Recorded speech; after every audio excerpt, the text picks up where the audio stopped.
Greetings, Padawans, and welcome to the Archives. Here to unlock this holocron, here's the man of the hour, Jedi Master, AlsoTeeko. And don't forget about Judah, Fred, and everyone's favorite rebel, MJ. And welcome back, everybody, to episode 10 of the Archives podcast. It is your boy AlsoTeeko along with Van Seal and MJ in the background. How we all doing, folks? Good. Ahsoka's done. Ahsoka is done, unfortunately. I feel like there's a lot more story to be told about that, but we're going to get into that very soon. Episode 10. Who would have thought that this podcast would make it 10 episodes? But here we are. And I'm very excited to bring episode 10 to you guys. And we appreciate everyone that has sent in a question, left us a review, subscribed to the channel, or followed us anywhere on social media at Star Wars TAP. And shout out to everyone who has tapped in. So in this episode, we're going to be talking about some fun stuff. Primarily, we're going to be focusing on the Old Republic and talking about Ahsoka, talking about some fun new characters that we've created ourselves. And without further ado, let's get right into talking about Ahsoka. So Van Seal, last night you hit me with a super interesting take about the Ahsoka post rewatch. Do you want to give like a Cliff Notes variant of that? Yeah, so I rewatched it recently over the weekend, and I think I still think it's a good show, right? But like, so when I originally watched it, I think I gave it like an 8 out of 10. But then when I rewatched it, my rating went like to a 6.5 out of 10. Like there were a lot of things I picked up on that I probably didn't notice my first time watching. And I think like as a Star Wars fan, the first time you're watching anything, you have like your drunk goggles on, you're just like super just glued to the screen and you're just loving every second of it. And then which I tried not to. I tried not like, just falling in love with everything I'm seeing, but it's hard to do that when we're not getting a whole lot of good content. So anything that is good, I think we sometimes are guilty of putting it up on a pedestal when it's not as good as we actually thought it is. But I mean, that's kind of the highlight, the cliff notes of it, I guess. We can go more in depth on it if you want. But yeah, I think it's about average, I think, for me, in terms of a show. I don't think it's terrible, but there were some things that just, like, took it down a little bit for me. Mm-hmm. With Ahsoka. Yeah, especially, with Ahsoka. I actually, I mean, it's not going to happen anymore. We're too deep into this, but, like, I don't think Rosario Dawson does a good... Like, I think she's a good actress, but when it comes to fighting, when I rewatched all the fight scenes, like, the fight scene with Baylan, the fight scene with Anakin are great. The one with Morgan is fantastic. It's the best one, I think. But all the other people that she fight, that she's, her fight partners, they're doing all the work. Mm-hmm. I don't think Rosario Dawson is very coordinated. I think she's extremely slow. Like almost every time she's fighting, she's the one that's kind of blocking most of the time. I'm not sure if that was, the plan from the beginning, but or if that's a metaphor for something. But it just doesn't look good when you rewatch and kind of like analyze it because everyone else is kind of doing all the work, kind of dancing around her. Yeah, I don't know. I just don't think she's just as flashy. And then, doing some of my own research, the actress, I don't remember her name, but the one that plays Morgan Elsbeth, she looks like she's moving at like breakneck speed when she's fighting Ahsoka. She's like going crazy. I was like, oh my god. And like it makes the fight look amazing, right? But then because Ahsoka's moving so slow, it makes her look like she's moving so fast. And I actually looked her up and I was like, oh, I didn't know she's a formal martial artist. So I'm like, that makes sense because she was doing all sorts of moves on her, and I was like, holy crap. Like, the one episode I started to actually like Morgan Elsbeth, they kill her off. I'm like, damn it. That seems to be a reoccurring thing in Star Wars. Once we like a character, they get killed off. See, with me, and this kind of parlays into what I wanted to initially talk about. If you had to pick a most valuable player for this show, who would it be for you? Baylan. Ray Stevenson, hands down. Like even with him dying, like the actual actor dying, even if he was still alive, hands down, Ray Stevenson, most Baylan. interesting character, like that we've gotten in years in Star Wars, in my opinion. Like Yep. super interesting, such a commanding presence. Great actor, by the way. I mean, it's the Punisher, for crying out loud. So it's like, and it just sucks because it's like it's just I feel like it's just bad luck with us that the actor passed away. So I don't know what they're gonna do with him. I really don't.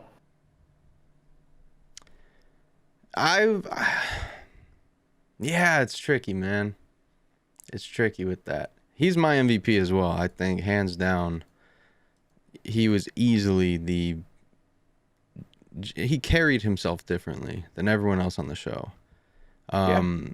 Hayden as well was fantastic in his role and because I think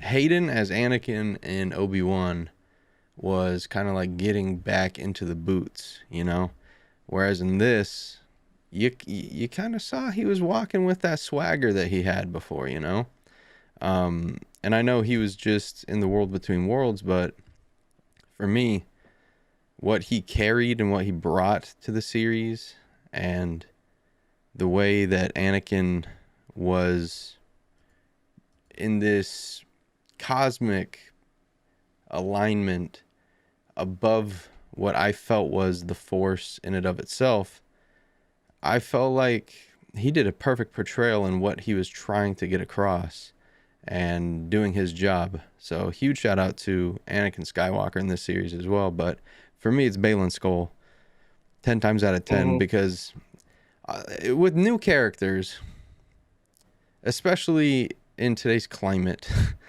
I feel like you either are on, it's very black and white.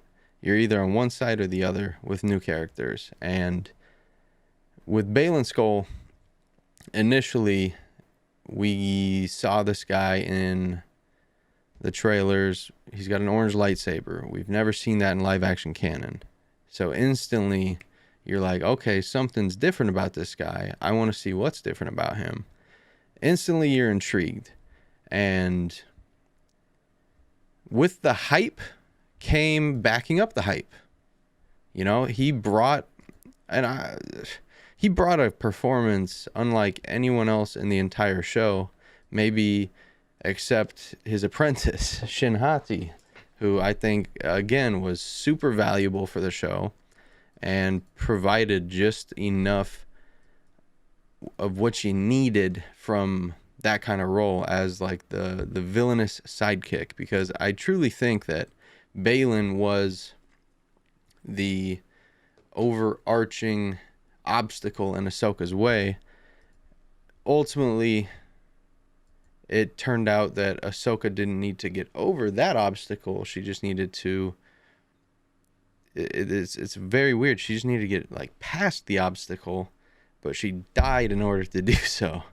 So it was a bit tricky, but I think once Baylan, because I don't think that Baylan did he ever see Ahsoka again?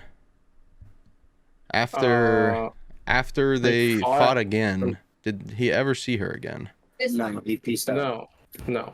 She took his ride, and then he just was like, well, I'm just going to start doing my own thing because can't chase after her. Do you think that has anything to do with him, like, and I know last night we talked a lot about inflictions of guilt upon characters. Do you think that has anything to do with him, like, oh, good, I didn't have to kill another Jedi? Like, yes, my burden is gone. Because I think so, because he shared that like it's a pity that they're a dying breed and there's not very many of them. So I think the fact that he doesn't have to kill Ahsoka is probably a relief for him. But he's the type of person that's like he'll do what he has to do at the end of the day. But obviously there's some things that like you just don't want to do because it's just not something that you support. But so yeah, I think there is a bit of relief from that. And how was Baylan in your eyes, MJ? I think he's a masterpiece in terms of like writing. He can literally captivate a scene with no words. Honestly, it has that much, presence. It's phenomenal, really. Yeah, and It's very rare, I think, that would be when you get a new character and then they're just like they kind of steal the show. That's a really good way of putting it too. And I think the thing with Baylan is because Rosario Dawson is very stoic as Ahsoka, and I know a lot of people don't like that. Baylan Skoll, Ray Stevenson's Baylan Skoll is very stoic too, but there's a huge difference in their body language, and I think Baylan Skoll's body language, because he doesn't really talk a lot, like he doesn't have a whole lot of lines. It almost seems like every time he's talking, he's either like saying yes or no to somebody, or he's teaching Shin a lesson. But like his body language is like you can really go in depth and analyze his body language. And I think like that is just what helps him command the scene, or it's just he has this commanding presence like when he's on screen, even when he's next to Thrawn, even when he's next to like Morgan or Ahsoka. It's just like and when he fights Ahsoka, my God, he like towers over her. And the way he holds his lightsaber too, like the fact that like his hands aren't like right next to each other, like there's like a gap in between his hands. I mean, his hilt is massive. Yeah, his blade is too. It's a his blade length is larger than the typical blade length. It's got the magnum blade. Yeah, and it reminded me. 36-inch. Did you ever play Jedi Academy 2? Yes. You know when you can like alter your blade length, right? And it makes it either heavier. Yep.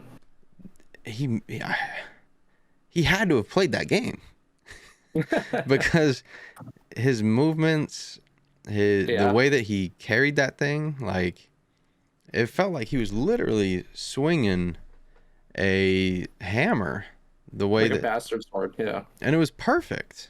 Like he had, from my estimations, the most believable combat, and was a literal tank. Like he was taking everything that Ahsoka was throwing at him, everything that he was getting from the. And she couldn't get in. Like again, I don't know if it's because of Rosario Dawson, like just is not very coordinated, or she just just doesn't have the physical capabilities of doing that kind of stuff. But like the fights with between them two, I mean, he kept her at bay like 90% of the time, because he's got this massive sword. He's huge. His arm length is way longer than hers, so he's got this massive, incredible range that Ahsoka does not have any range with her sabers. I mean, I'm just being honest. But then, like I said, Rosario Dawson also is just being slow and kind of clunky, I guess I should say. Like it's just like I never saw Ahsoka beating him ever. Like even when they fought the second time, like they're like, oh, here's the rematch, and she's supposed to be like awakened or something like that. And I'm like, I still don't see it. Like I really just don't. Like unless Rosario Dawson just all of a sudden tries, like I don't see it. Do you think that has to, now talking out of universe, do you think that has anything to do with the actual like choreographer? No. Okay. Because like I said, every fight Ahsoka did, the other person carried the fight. Like Hayden Christensen. I mean, he's got years of experience, but Morgan Elsbeth, I think she's older than Rosario Dawson too, and like she's a former martial artist, so she's got years of experience as well. But like, it's just like every fight she's in, it just doesn't look good. In my opinion, like I just don't like when you compare what Ahsoka does in the animated, and I get the animated is not fair because everyone's just doing backflips and it's crazy, but like, but even the fight between Maul and Ahsoka, that was mocap, and that is arguably one of the better lightsaber fights in all of Star Wars. But it's just, I don't know. I just feel like these lightsaber fights, like they're great, but like Rosario, if you look at her, I just feel like she moves really slow and just really clunky. And I'm just like, and then it's super noticeable when you just look at the other person. Yeah. Do you think that young Ahsoka brought it? Yeah, I actually do. I think she did a good job at fighting. I mean, it was very brief, but I mean, Yeah, I actually like the brief snippet of Anakin versus young Ahsoka than Anakin versus older Ahsoka, because I agree. and I don't know if it's because, like I said, Rosario Dawson, she's in her mid-40s, okay, but I mean she's no spring chicken, but I don't know. I mean, like I just they always talk about their training for years for this show and everything, and I'm just like I feel like Ahsoka, she pauses a lot in her fights. Like she pauses a lot, and like it always looks like she's aiming down her invisible sights on her lightsabers. I'm like, what are we looking at? The thing that But, I loved about the combat, because I think we just have contrasting views upon it. The thing I loved about the combat was how samurai-esque it felt, and the way that it Yes. worked too was that I personally think that they were trying to portray, okay, this is Ahsoka, the war vet. She's in her upper 40s now. Like, she has to adapt. She has to change. And this is kind of just like the new Ahsoka as she's gotten a little bit older. I know it's a tricky hill to climb, because we've ever known as Clone Wars fans, as Star Wars fans, is like majority is young teenage Ahsoka who's jumping off walls and doing backflips, this, that, the other. And there is just this big bit of contrast, and like you brought up, every other opponent in her duels was kind of carrying. Do you think that has anything to do with a written portrayal? Like, do you think that she was written to be in a much more defensive style as she's gotten older? I don't think so, because like I said, if you look back at the fights, she like there's a couple times she goes on the offensive against Anakin, but then she just like whiffs. Mm-hmm. The fight between her and Morgan, like I don't know how Morgan lost, because Morgan was just like all over her, and I was like, dude, she's fast. I don't think so. I don't think she's just defensive. I mean it could be, but I don't know. I mean I feel like between her awakening after going for the World Between Worlds, her fighting style didn't really change. Okay. What's your opinion on it, MJ? I think like all of her fights were written from a defensive portrayal. Like if you rewatch them, Anakin to Baylan to Morgan, she was always on the oppressed side, of things. I do agree Morgan did have her, but I mean, I like how it ended. Sabine helped her. I mean, Morgan had that in the bag. It's a shame how that went out, Yeah. Yeah. And I gotta be honest, the whole show I wasn't crazy about Morgan at all. I wasn't either, but that last episode, I was like, damn, you're cool now. And of course they killed her off. I just think, for me, and I know we I don't talked think about she's this. dead. Oh, I think she's well dead. I think she's well dead. Night Sisters, fam. Eh. Also Disney, no one really ever dies. Which I think they need to start dying. Yeah. I really do. I think if Morgan just had a Eastern European accent, it works for me. But the lack of really just took me out of it with her, because it's like, okay, is she cosplaying as a Night Sister? Because every other Night Sister we've ever seen in canon has that, I'm not going to say like Ruski voice, but like you can clearly tell they're not messing around with any gabagool, I think that it was maybe just a casting thing, but if I really just like to stay in the universe with this. It was just a very tough hill to climb for me, and it was just one of those things that kind of kept taking me out of it, because even the great mothers that we met, all of them had that sort of like Slavic accent, and One of them was different for the Great Mothers, but yeah, I know what you mean. I don't know. I mean, it's like the accent, I didn't really care. I think her acting was all right, but then like it just frustrates me. Like I feel like I kind of want to compare Morgan Elsbeth to Maul from Phantom Menace. It's like you have this character that doesn't do anything really, but then all of a sudden at the end of the show, they bust out all their martial arts moves. They're doing all their own stunts, and it looks and that always looks good on camera. Like that always looks good, and it shows. But then you kill them off, and I'm just like, you have this incredible talent, and you don't use it till the very end, and then it's gone. You don't like reuse it again, because I'm like, I would love to see Morgan like fight Ahsoka. I'd rather have seen Morgan fight Ahsoka twice than Baylan fight Ahsoka twice.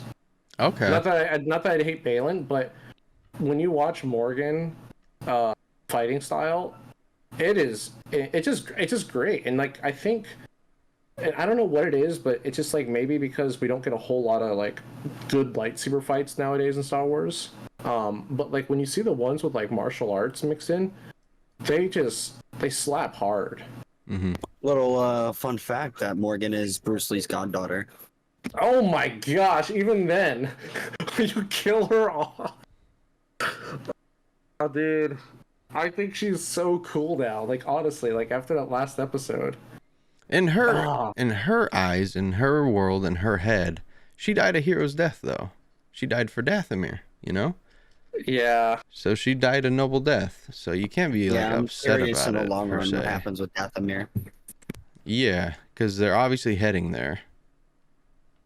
Thrawn, all of them lot. We saw them rock up to Dathomir. So I too am curious. So I'll get all the negative stuff out now, but like, yeah. So the other things that I noticed that just like with the show that really kind of like I wasn't really on board with that the second time watching it was, Sabine's chickens never came home to roost. You know, she it never got brought up again to Ezra or anybody that she literally gave the map to Baylan. I thought that was kind of weird. She kind of got off scotch-free. And then the other one is her reunion with Ezra. Like, that was just, what, like, Mid. really just, it was not even, it was worse than mid, bro. It was like, It was doo-doo. like if you look how she's looking at Ezra's hologram in the first episode, she's like longing for him. She's desperate. It feels like she's in love with him and misses It does. him. And they even said there's romantic tension between them during the animated show in Rebels. Mm-hmm. Do you think they got down to the point where no, I don't think so. And those to the point little where she literally gives up everything she's trying to work for, literally the map, to Baylan just to see him. And then when they finally do reunite, I thought Ezra was fine because Ezra was always awkward. Like that's fine. But like when they finally meet, she's just kind of like, "Oh hey, how's it going?" And I'm just like, "That's it." Like they just like kind of do like a little quick bro hug, and I was like, okay, like it just, I don't know, it just felt like there was this massive build up, and then all of a sudden she's just kind of like, whatever. So that was a big like missed opportunity for me. And then the other one was Ezra. Ezra did one thing that kind of like, well, he didn't really. It's not that he did one thing. It's like he didn't do one thing. So he's on Thrawn's Star Destroyer, right? He's disguised as a stormtrooper like he always does in like the show Rebels. I'm surprised he never like I don't know if it was the writing or what, but like he didn't try taking a shot at Thrawn and ending everything right there. Like you're on Thrawn's Star Destroyer by yourself. You've been in this position before, but now you have a lightsaber, and he doesn't know you're there. True. You didn't have the lightsaber in Rebels. Yeah, like now you have a lightsaber, and he doesn't know you're there. And I'm like, dude, And you had training with the Force, which you said Force is your ally. So now you're Space Jesus. So Space Moses, whatever they're calling Space Moses. But no, what does he do? He takes the only shuttle the only single shuttle in the hangar and leaves in it and just to meet up with Hera. And I'm like thinking, you know what? Thrawn's gonna figure out our only shuttle's missing. Who could have taken it? So Thrawn's probably knows Ezra's alive. Yeah, yeah, he's got that low jack security on it, right? So I don't know. I'm just like, I just thought that was weird. The fact that he's like, I'm home, and I'm just like, yeah, but Thrawn's right there, and you got a lightsaber. But I guess it's just the writing. I mean, that might just be me nitpicking, but it was just something I didn't notice the first time watching. I was like, wait, you're on the enemy ship. Well, Do you think he did so as a way of staying patient? And because if he goes for it, and say he fails, then there's every chance that Thrawn, the Night Sisters, the dark magic, all of it can like sneak attack the New Republic. Do you think he did so in order to warn the New Republic and play it safe? The Old Republic already knows, though. Hera was there to see them go to Lightspeed, so she knows the threat's real. I don't know if he did it to warn the Old Republic, because he didn't do that. He just said, like, I'm home. So, like, the fact that Ezra is there in a stormtrooper outfit, like, I guess that means you have to connect the dots to assume, okay, I guess Thrawn is back, but the New Republic is so naive that, like, I mean, you can take a selfie with Thrawn and show it to them, and they'll be like, nah, it's not true. Like, their democracy is really, really jacked up. Oh, without a doubt. I just think that, and the way I interpreted it was Ezra just played it safe and made sure that people knew, hey, Thrawn's back. Like, this is happening. That's what I thought, too. I was like, oh, there's their proof, because, like, Hera was about to get canned and all that. And if Ezra coming back has to mean Thrawn's back. Too. It has to mean it. So, yeah, he could have. I just think... I think he was just trying to get home. Yeah, this is also new Ezra. Like... what we're taking from the last two. I'm behind on my mortgage by 10 years. I gotta get home and pay it. Yeah, we already saw a lot of maturity in Ezra in the last 2 episodes of Rebels. Let alone he's stuck by himself surviving for 10 years. Probably working with Kanan, probably attuning his force, and this is him just like. This is the best course of action, making sure that everyone knows what's happening. Getting everyone on the same side of things. I like to think that's what Ezra's doing. That's just how I interpreted it.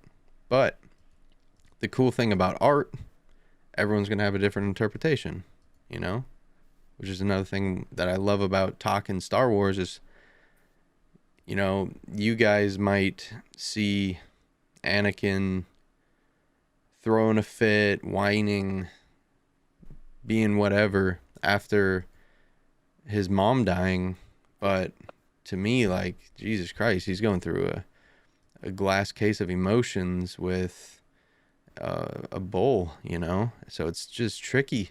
It's tricky, but I love hearing other interpretations, because then more hands are on the mold, and then you can kind of like shape it and see what you see it as a collective. You know what I'm saying? Yeah. And I think it definitely is a good setup for season 2 as well. Great setup, and like, I hope we see war. I really hope we see war. And if we don't see war, do you think that Thrawn could be working with Snoke? I don't know. So that's another interesting thing to talk about, is like, there isn't a whole lot of things right now that are pointing towards the new trilogy. And I think the reason Disney's doing that is because I think they want the idea in their back, because this was discussed like years ago, like 4 or 5 years ago, about redoing the Star Wars timeline and redoing the sequel trilogy, like just retconning it, scrapping it, because so far there has been nothing from Mando, from any of these shows, that directly connects with the sequel trilogy. Like, not a single thing. The only thing that you can make comparison to is you have Hux's dad, but Hux's dad was in the Empire, you know, before the sequel trilogy anyway. So it's like that doesn't really matter. But and they do talk about Project Necromancer, which, you know, that's probably Palpatine coming back. But so far we don't have any direct concrete foundation that says like, oh hey, like here's Jakku, or here's the First Order starting, because we're getting pretty close. And I'm like, the one thing that I'm always thinking about is like, what are we like? How far is this after Return of the Jedi? This is what we're like 8 years now. Yeah, this is 11 years after the Battle of Yavin, so about 7 years. So yeah, we're like 7 or 8 years after Return of the Jedi, and I'm like, okay, so that we're like literally 20 something years away from the Rise of Skywalker, the Force Awakens, and I'm like, no way the First Order just like turns up overnight. You know what I mean? So I mean, we've kind of seen, because the Imperial Remnant wanting to be part of the Senate that's literally the First Order. That's who they are. They are just offshore Imperials that are banding together, trying to get a voice back in the galaxy. And as soon as they build the Starkiller base, then they say, fuck y'all, we're going to be the only voice. So the First Order is there, but it's not the First Order. Not yet. Yeah. But like you're saying, we haven't seen concrete other than Hux's father, who, like you said also, he's been there. Yeah. That doesn't change anything. So, so I don't know. I mean, like, I still have hope that, like, that maybe they're going to change things, because I still think they want to keep that option open in their back pocket, because, you know, it is a business at the end of the day, and they want to make as much money as possible and as many fans happy, and there's not really any debate. I mean, it's just a fact that the sequel trilogy just was not very profitable.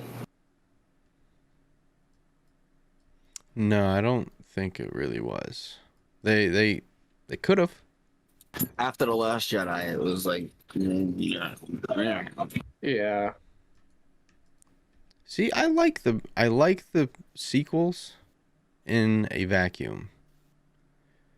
I think they're good movies, but the story just got absolutely cooked. And that's what happens when you have a different voice telling the intermediary part of a trilogy. But the thing that I most enjoyed about Ahsoka was and it's a super underrated thing, but it showed how many people actually enjoyed the Empire and how many people want the Empire back. And it shows just how, like in Mando, how naive that the New Republic is, because sure, times are good. We're in the New Republic era, but you know it fails. And they're planting seeds everywhere that, okay, people are still loyal to the Empire. People don't have faith in the New Republic. The New Republic are cocky. They're full of themselves. And all those things are just dominoes that are going to keep falling and falling and falling. And people are going to keep falling and falling and falling out of love with the New Republic, and they're going to want that stability back. And that's an easy way for the First Order to grab it by the reins, you know? So that's probably the world building. Phenomenal. I felt it was so good. I think the live action portrayals of animated characters smash out of the park. I think everyone did a fantastic job. And this is obviously all in-universe stuff, but I think that the introduction of new canon elements didn't affect episodes 1 through 6 canon, and no one really was bothered by anything that was introduced. Is that a fair statement to say? Yeah. And I think when you do that, when you're honoring the fan canon of 1 through 6, I think that you're doing a justice to what came before and what's to come. So I think it was a great show, personally. There was a hot streak. Episodes like, what, 2 through 6 or 3 through 6 that were just... Yeah, that's fair. Smashed out of this park. Episode 1 I felt was great in and of itself. I think when I look back, I think I gave it a 8 out of 10. Episode 2 I think was also sitting around 7.5, 8.5. And then 3 through 6, you get 4 straight episodes of Baylan Skoll, of Ahsoka, of Shin Hati, of just answers to questions that you have as a person watching this show. And as a fan, I was so bummed out every time that the end credit scene hit, because I knew I had to wait, 6 days, 23 hours until the next episode of Ahsoka came out. Yeah, those 4 episodes were just such great glues. And I think those are the episodes after the world building and then before the transitionary period towards season 2. I think those 4 episodes, if you put them in a vacuum and you judge them, not against anything, because I don't want to compare Ahsoka to anything, but you just look at those 4 episodes, fantastic Star Wars, great Star Wars. And I loved it. I loved it. And as a whole, episode 4 had to have been my favorite episode. And that's without the nostalgia, because I can see through nostalgia easily. But just character development, seeing how Ahsoka walked into the episode and how she walked out of it, by a mile. Or was it episode 5? I think it was episode 5. 5. Yeah. 5. Because that's my favorite too. Even 4, though, was fantastic, because in episode 4 had my favorite duel of any Star Wars non-movie, which I know is very few and far between, because we haven't had a whole bunch, but it was the Baylan and Ahsoka fight when they were on the platform, on the artifact, because Baylan was like, all right, I put my work boots on, I'm here to defend this, you're not getting through me. And 100% she did not get through him, and that was a fantastic fight. What was your guys' number 1 favorite episode and your favorite part of this series?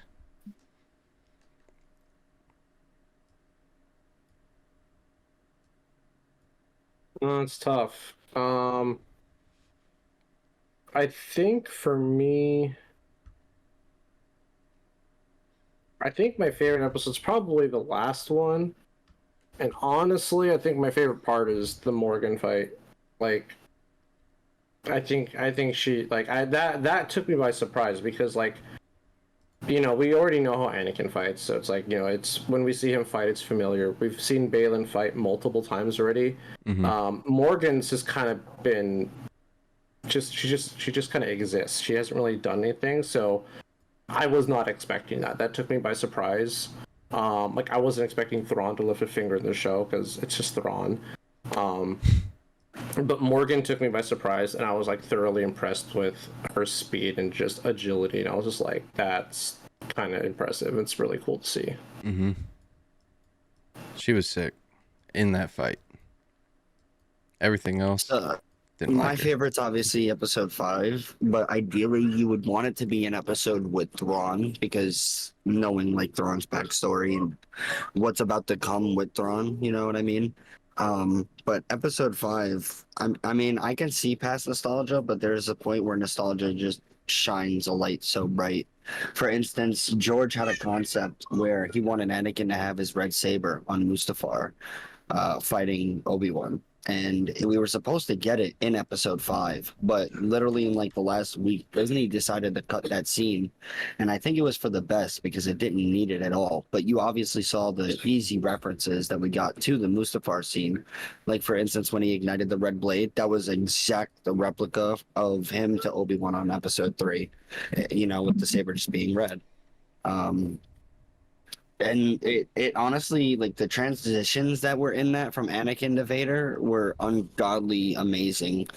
And it also, with the young Ahsoka, that silhouette between Anakin and his red saber with Ahsoka's dual blades is my desktop background. Like, it's picture worthy, perfect. It's amazing. Yeah, the show hit it out of the park with cinematography and world design, I'll say. I really enjoyed it. I felt like it was phenomenal. And I really just appreciate when shows can encapsulate a new planet that you've never seen before, because it gives you all the context that you need. It's different when you read a book or you see a comic and they mention a planet. Like, you want to know more about it. And the cinematography, just hands down, was phenomenal on this show, and it made the viewing experience even better. Like the planet where the monument was, when they were in the forest, sick as fuck. The pink like cherry blossom trees everywhere, so awesome. And I really just enjoyed it because you knew, all right, we're somewhere new. We're lost. We're in space. We're on this planet, that planet. Every planet had its own vibe and its own feel to it. And for me, it felt a lot like in Batman, the newest Batman, when you're walking through Gotham. Like, you feel Gotham. You feel it. Gotham in and of itself is its own character. And I felt like these planets were all distinctively unique to any that we've seen before. And that in and of itself in the story, I think, tells a huge chunk of contrast, because it allows you to live in the moment of the scene and helps you really just capture everything that you're witnessing. So big shout out to the writers, cinematographers, art designers, concept artists. We're watching Mando season 3, and we're really only watching for the concept art right now, so huge ups. But to wrap up Ahsoka and talking about Ahsoka, going forward to season 2, is there anything that you feel like it needs to be in the show, Van Seal?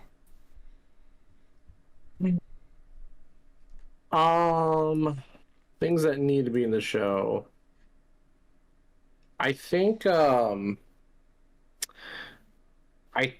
so now we got all of our heroes together, right? Well, not really. We made a trade for Ezra and Sabine and Ahsoka, but obviously they need to get back. So World Between Worlds, they're gonna Purgle or something like that. I don't know. I think they're fine. I want to see the villains get together now. I want to see Thrawn, Captain Pelion, Hux, the new Piet. That damn Hux, fool. Gideon. I want to see them finally get together. I want to see Thrawn finally command this band of warlords that's been like, where the hell's he at? I want to see him do that. I also want to know what is going on in those boxes that the Night Sisters loaded.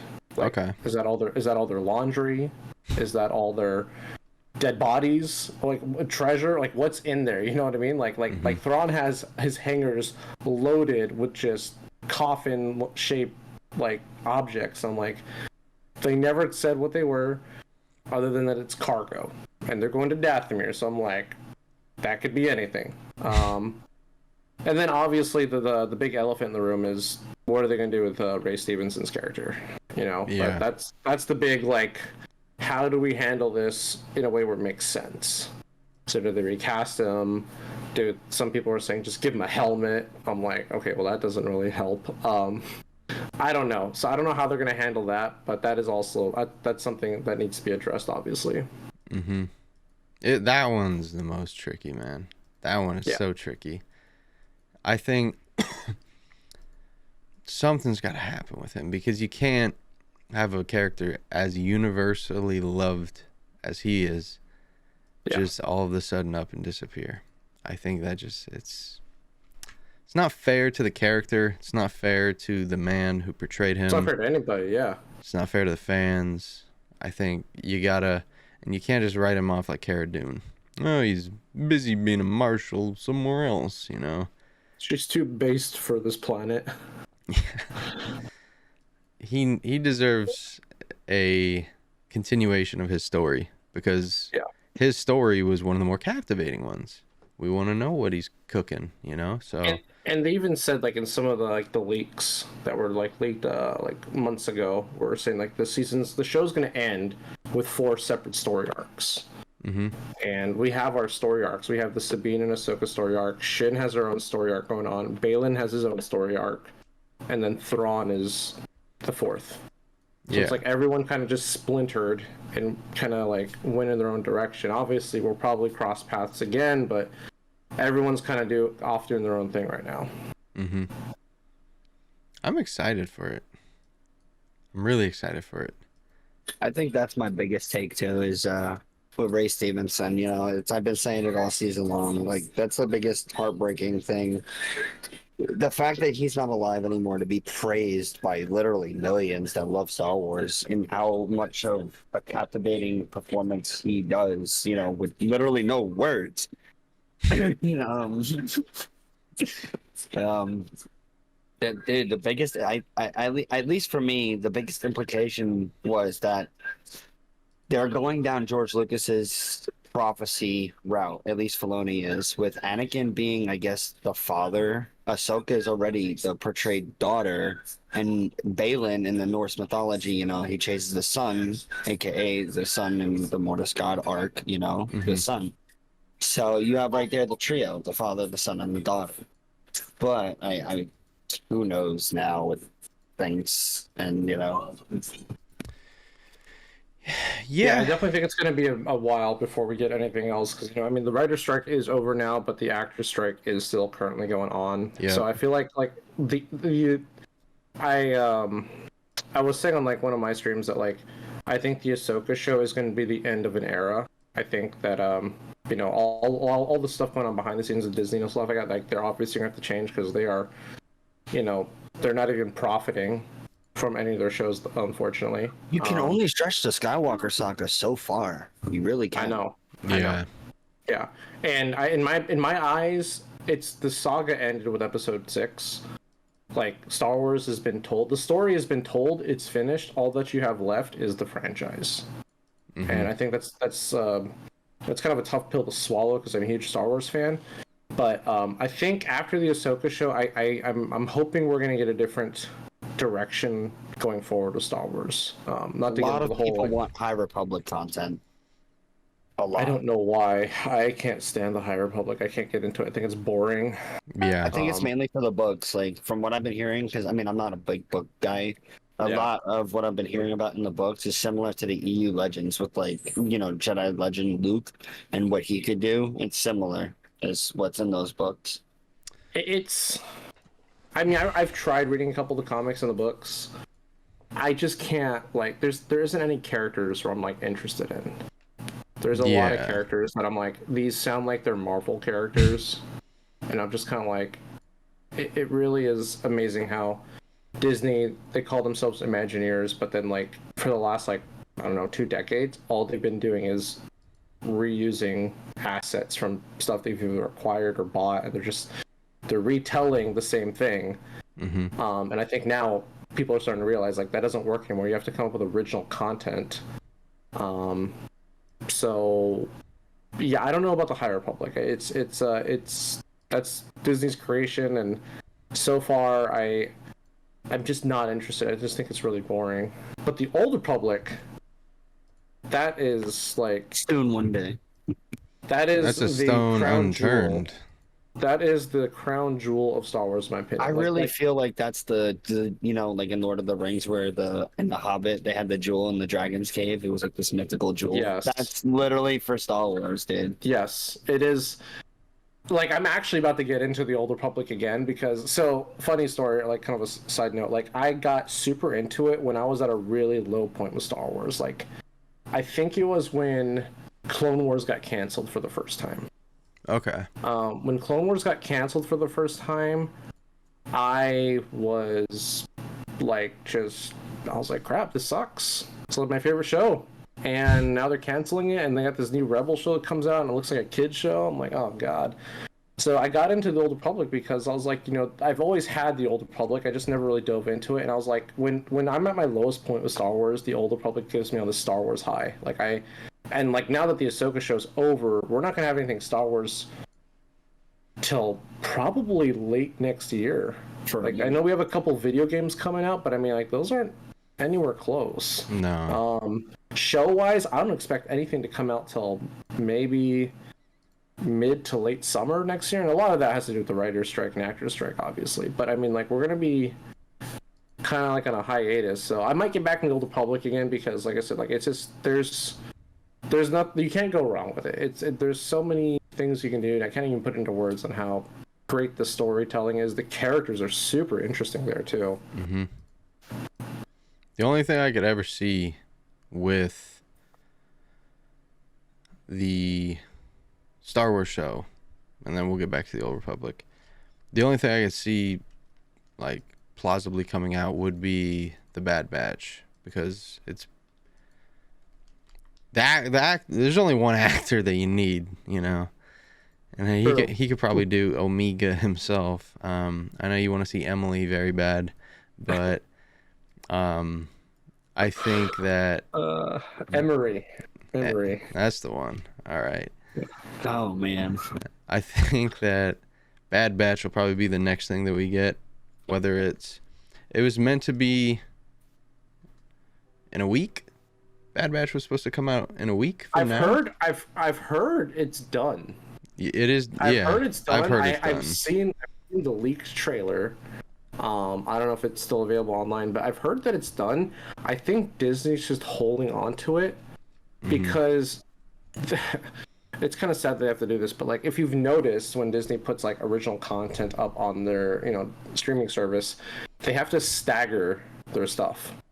So like, yes. Ahsoka just ended, and everyone's like, all right, I'm going to cancel my subscription. Oh, wait. Also, the same week Ahsoka ended, Loki came out. season 2. Yeah, and like, okay, well, I'll keep my subscription another, whatever that show. And then they have to stagger their stuff. So I think they're just keeping Bad Batch for later. Honestly, like, I think they did that with season 2 too, because season 2 got delayed 3 times, I think. Which is really kind of scummy that your product is finished, but they got to do what they got to do, I guess. As far as the next upcoming bits of content, say we got an announcement, and say they said, all right, Knights of the Old Republic, the game, we're canceling it. No more remake. Expected. I'd be okay with that. I wouldn't be super heartbroken because the original, it still holds up to this day. But then they say, here's why. Coming in 2026, Knights of the Old Republic coming to Disney Plus. Oh, I would honestly, I would take the game over the show. You would? I would take the game over the show. Yeah. What if it was a movie trilogy? A movie trilogy. You can give me 5 Old Republic movies. I'll still take the game over the show. Here's the thing. That's fair. It's a video game, okay? Yes. It started off as a video game, and years and years in cinema has been the video game curse. Look at all the adaptations from shows into movies with video games, and look how they ended up portrayed as. So it's not just Star Wars. You have a video game adaptation that you got to do as well. Hey man, Pod Racer came out before episode 1. And it was pretty. I don't know why they haven't made a modern like Forza version of like pod racing. I've been asking that forever. I'm like, why? That'd be I don't even care. dope. There doesn't have to be a story. Like there doesn't have to be a story. Just give us like a Forza style pod racing game. Like that wouldn't be that hard to make. But as far as the Old Republic goes, right? We really have a main character for that, and that's Revan. He is the commercialized main character, I would say. Commercialized. He's like the Superman of the Old Republic. Yeah, that's the best way of saying. Because like we talk about DC, there isn't really a main character. There are several main characters. What do you mean, bro? Iron Man. There you go. But yeah, no, Revan is kind of like your main OG character. Yeah, and he's got everything that you need. He's got your love interest. He's got your companions. He's got your companions' love interests. He's got the pilot. He's got the ship. He's got everything, right? Bro, little Gamora or the young Snips could play Mission, and Tom Hardy could play. Tom Hardy as Zalbar. Perfect. I was molded by the dark side. No, I think if they dropped Knights of the Old Republic remake, which it's still scheduled to come out. It's not scheduled, eventually. Yeah, but it's still being made.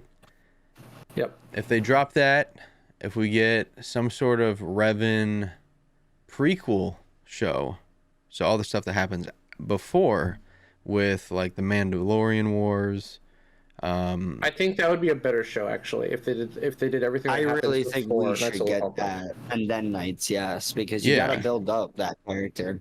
Because the thing with Revan is like they start off like it's kind of weird. Like Knights of the Old Republic starts off like I forget when that came out. I think it was 2002, 2003. But it's like it starts you off in the middle of like your first story arc. But there's so much that happens before, and I think the build-up is really interesting because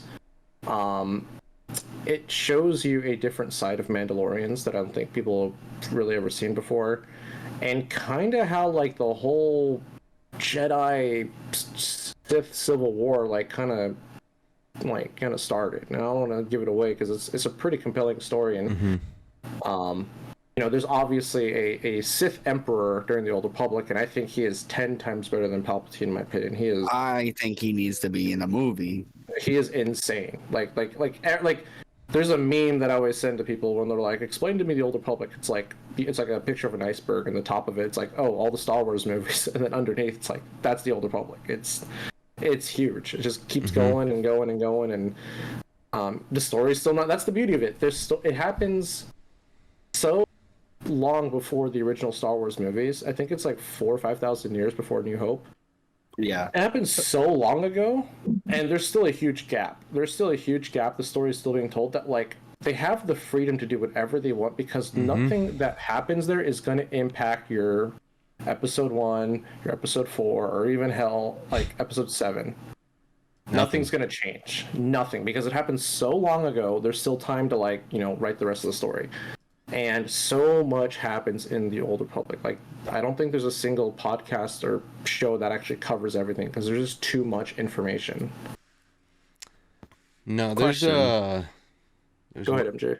Yeah, go ahead. Who would MJ. you guys, if you had the choice, would cast as Emperor Vitiate for the Old Republic? Ooh, for Vitiate. Ooh, Vitiate. Good lord. Not Valkorion, Vitiate. Vitiate. Aren't they the same?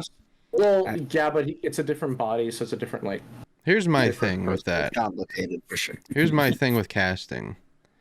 Especially, with Old Republic. I think Star Wars has always prospered with C tier and below actors, And when there has been a noticeable actor, they're always in a small role. Like the dude in Mandalorian, for example, like Bill Burr. He plays a solid role. He doesn't really take you out of it. the guy in Mandalorian who's the Imperial on the ship with all like the weapons and guns that Bo-Katan and Mando are stealing. The one that like is in charge of the ship. I don't know his name, but like he's a noticeable enough actor. You've seen him in some stuff, but it doesn't take you out of it. When you boot up Mandalorian season 3, you see Lizzo and Jack Black and Mr. Lloyd. Kind of starts taking you out of it a little bit. With Star Wars, I feel like it always prospers with creating their own stars, such as Mark Hamill. It goes Harrison to what Van Ford. Still says. The actor is stealing the show. Like Ray Stevenson wasn't like an A-list actor like Iron Man or Tom Cruise or Brad Pitt. Yeah. But boom, put him in Star Wars, and oh my God, he's literally a top 5 fave. So the cool thing with Vitiate, like to answer your question, who would I cast? I don't think I would cast anybody for him. Like I don't, because there's so many times like you don't even see his face. Like he is so like until Vitiate reveals himself. His name enough is enough to. In the comics and in like some of the cutscenes from like the games, the camera angles from like behind his chair, and all you see is like an arm or a hand. Mm-hmm. Like you just see a part of him because he is like. You think Palpatine works in the shadows? Like, dude, like Vitiate is the shadows. Like he literally constructs and conspires everything. It's just like, so I don't know if I can put an actor to the face, because like you don't even get the reveal till super far into the story, because he's just, Vitiate is insane. Like he's the best emperor in Star Wars in my opinion. And he's such a easy. I think you described it like this a while ago, Van Still. You said it's a break the glass fail safe. If you need something, the Old Republic's there. Yeah. And Vitiate, like, there's so much source material. You literally just need to find someone to adapt it to film, to cinema, to TV, whatever you want to do with it. Vitiate could, like you said, he could just be a hand for an entire season, Yeah, but you don't have to show his face. Exactly. You don't have to do anything with him. Because he has such a presence in it of itself, just by him being mentioned, being spoken about, being feared, and there's not a lot of characters like that. No. I hate to say it, but I could see Ray playing Vitiate. Who? Ray Stevenson. Oh, But yeah, It is chocolate. if I his can role see it. wasn't casted for Baylan, I could definitely see him being portrayed as Vitiate for sure. Like the look and the face are highly resemblant. Oh, you're talking about like Valkorion Vitiate? Yeah. Okay, yeah. Yeah, I can see that. Valkorion, yeah. And the Old Republic, it's funny because like even during D23 this year, Disney was like announcing their new Star Wars projects. They're just dancing around the Old Republic. They're like, we're gonna go this way and talk about Ahsoka. We're gonna go this way and we're gonna do the High Republic. Then we're gonna go all the way to the beginning and do the first Jedi. And I'm like, you guys are literally drawing a circle around the Old Republic. Yeah. And Do you wanna think? touch it. Do you think they're doing that though? Because the Old Republic can't be the first thing talked about. It can't be the first thing in our canon timeline. They built on the Old screen. Republic to be bigger than the Skywalker saga. It's literally immense. I can't put into words how big the Old Republic is, and like the amount of source material they have. I don't think it's physically possible for them to actually tell the whole story. I just don't. Marathons are not Yeah, possible. exactly. So do you think It's that just they're not- putting like goalpost and goalpost? That way they can just be like, all right, Old Republic time. See, I don't know. I think the way you tackle the Old Republic is I think you only tell The important stories, the big the ones. important bits, or because it's still being written, you tag on your own bit at the very end. Because, like I said, it's still not finished. There's still hundreds of years worth of time to tell stories, which is kind of overwhelming to think about. So I think you do the classic stories. Maybe you do like the KOTOR 1, KOTOR 2 storyline. I think those are like really, really good stories. I I think that's all you really can do, because I think the Old Republic, it's just there's just too much. There's just too much there, which is kind of funny because, like I said, like they lack original content. But I'm like, and even Knights of the Old Republic 1, I don't even think you can tell the story of Knights of the Old Republic 1 in a movie. I think it would have to be a show. Yeah. It would have to be, because there's so much world Kind building, of there's so like- many characters that are like important and everything, and you can't really, there's not really anything you can cut out.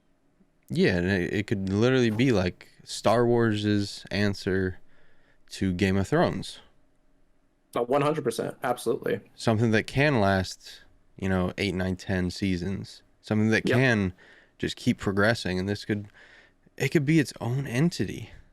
It could literally be its own entity. Like when they said they made the Old Republic non-canon, that was such a low blow, because I was like, nothing affects the canon. Like, it's so long ago, it doesn't affect it.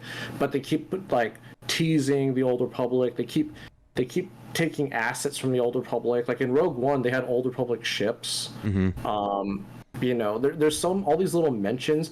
Darth Revan was mentioned in The Rise of Skywalker. If you read the book, apparently. Yeah, the Sith Trooper Revan Squad.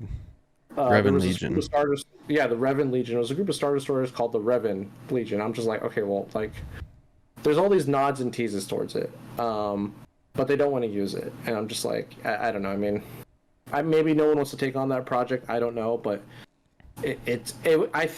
I also, part of me is kind of glad they haven't tackled the Old Republic yet, because I don't want them to screw it up. It is literally the last thing that is holding me to Star Wars. So I'm like, if I ever have bad Star Wars days, I'm like, you know what? I'm just going to go to the Old Republic, and everything's going to be better. Yeah, and maybe that's how they could incorporate it, as the Old Republic quite literally is the fans' story. Yeah. It really is, in every which way. You are Revan when you're playing the game. You are your original character when you're playing the Old Republic. And there's so much Old Republic that you can pick and choose. Like, okay, I only want to focus on the Jedi. I only want to focus on the Sith. I only want to focus on the politics. I only want to focus on the Force. There's so much that you can just tunnel vision into whatever you want to do. And that's why I think it is just so tough to get going that content-wise, they'd have to just pick and choose and be like, all right, we're going to go with our Anakin Skywalker. We'll snag Revan, and this will be our guy. Yep. We'll go from there. Do you think it's something kind of like that too? Like there's just so much that maybe they don't even fucking know where to start. I mean, I would just do KOTOR 1 and KOTOR 2. I think in this case, playing it safe is the only way to play it. With just the overwhelming amount of content. So I think those two stories would be fantastic. Like I said, I don't think they could be movies though. I think they'd have to be shows. And I think after that, I think you just go from there. And I think if you wait to see how Star Wars fans react, because you have to remember that a lot of Star Wars fans, I kind of want to say Marvel fans, because I feel like a lot of Star Wars fans now are kind of like Marvel fans that kind of just like kind of pivot over because it's all under the Disney umbrella. But this is something most fans probably aren't familiar with, nor do they know who or what Revan is. I'm sure they've heard the name because Revan's gotten very popular over the years, but I think you start with KOTOR 1 to see how well received it is. And I think you would do really well, because it would technically be up there in terms of originality, because, they're copying from source material, but it's something that hasn't been done yet. And they can definitely have their version of some of the characters. Like, I'm not saying they have to say like they have to stay true to every single character. They can change things up a little bit, as long as it pays homage to the OGs. But that's what I would do. I would stick with the KOTOR 1, KOTOR 2 story, and just go from there. That's very, very, very fair. And I think that's where they just got to tackle it, That's where they got to tackle it. So, as we are talking about the Old Republic, I tasked you folks to come up with an original character, and we're gonna present these original characters to the fans. Van Seal, did you want to kick us off, or did you want to start with MJ? Start with MJ. All right, perfect. MJ. I mean, knowing me, I love lightsabers. An original character. It might seem pretty basic, but it's a scoundrel found with Ufu that forms a relationship and ends up What's an falling Ufu? out on a line force user.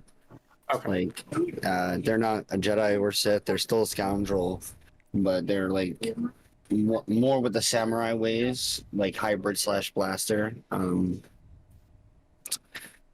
Has a relationship, but ends up like falling out, and which leads them more towards the dark side. That's Okay. like I guess the topic of the character per se. I haven't come up with a name or anything else like that. If you had to name them right here, right now, Death Star pointed at your front door. Ray Skywalker. No, Darth Brandino. It would be his dark side full name. But to start off, probably just Brandon. Perfect. I like that. I think that he sounds a lot like Darth Bane. How he kind of started from being a lowly miner, and just all of a sudden the Force just hit him like a truck, you know? I like that. Did you want to go next, Van Seal, or go last? I'll go next. So, Okay. I kind of just went with my Old Republic character my main Old Republic character from the MMO SWTOR. That's actually how I got my name, Van Seal. So I'm just gonna stick with that.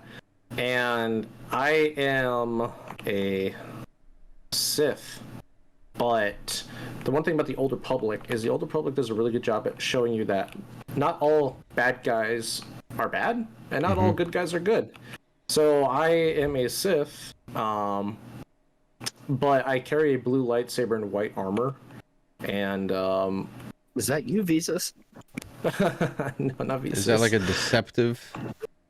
No, so my character is loyal to the Sith Empire because my character grew up in the Sith Empire. That's kind of, Okay. it's like, that's family for me. But I don't agree with all the politics. I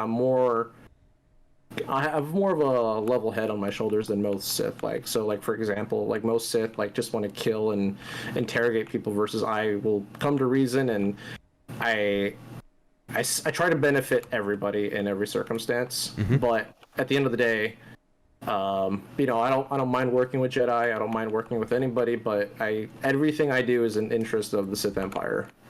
Okay. And trying to make sure that, there's no corruption or anything, and just try to do everything the right way, I guess. But, still being, I guess, quote unquote, a bad guy, I guess, depending on how you look at it. I like that. That's pretty sick.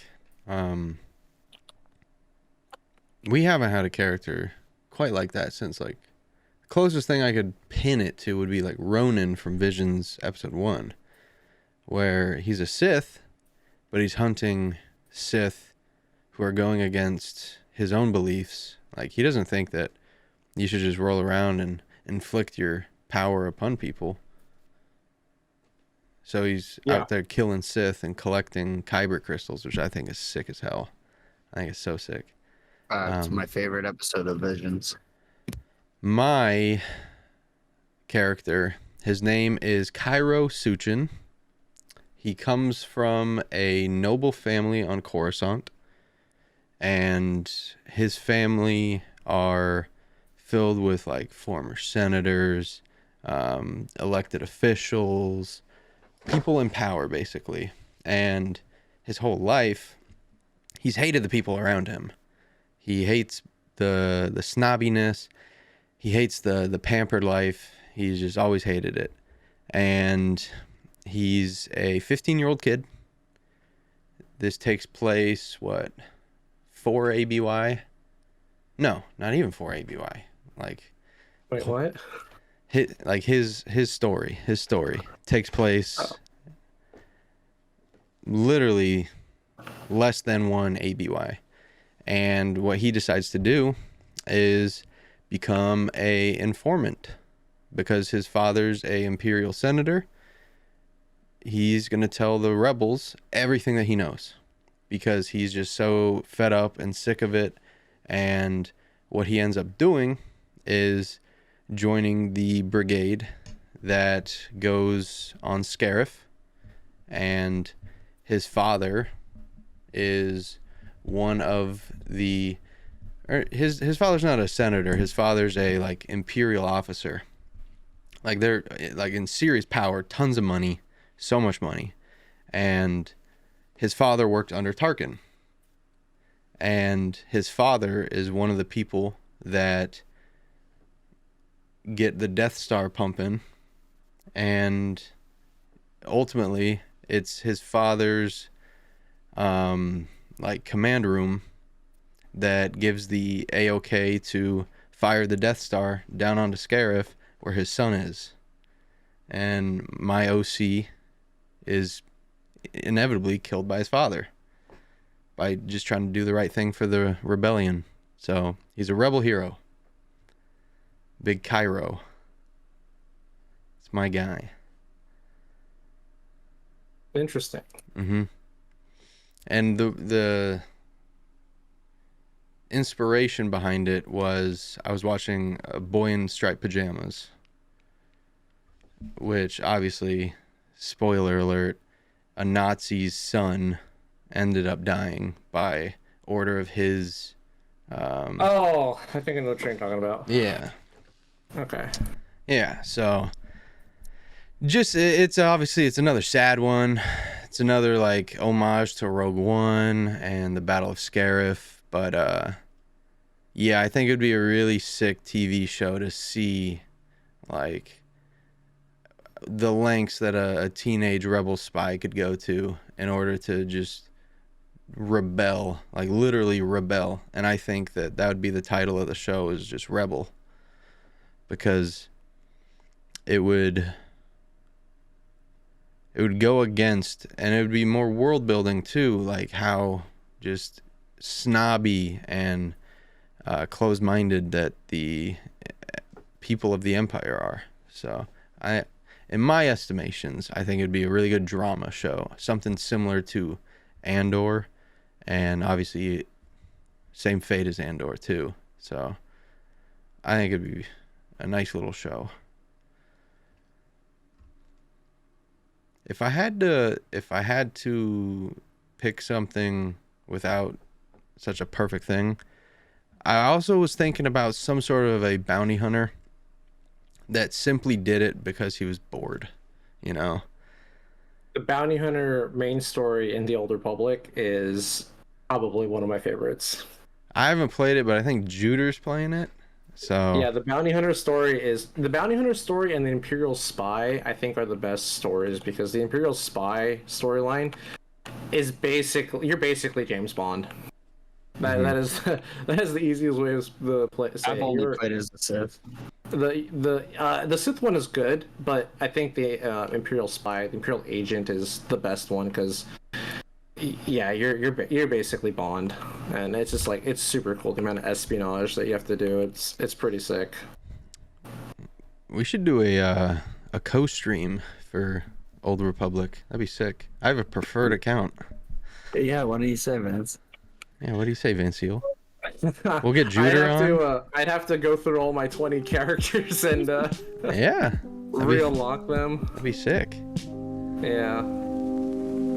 I'd be down to clown.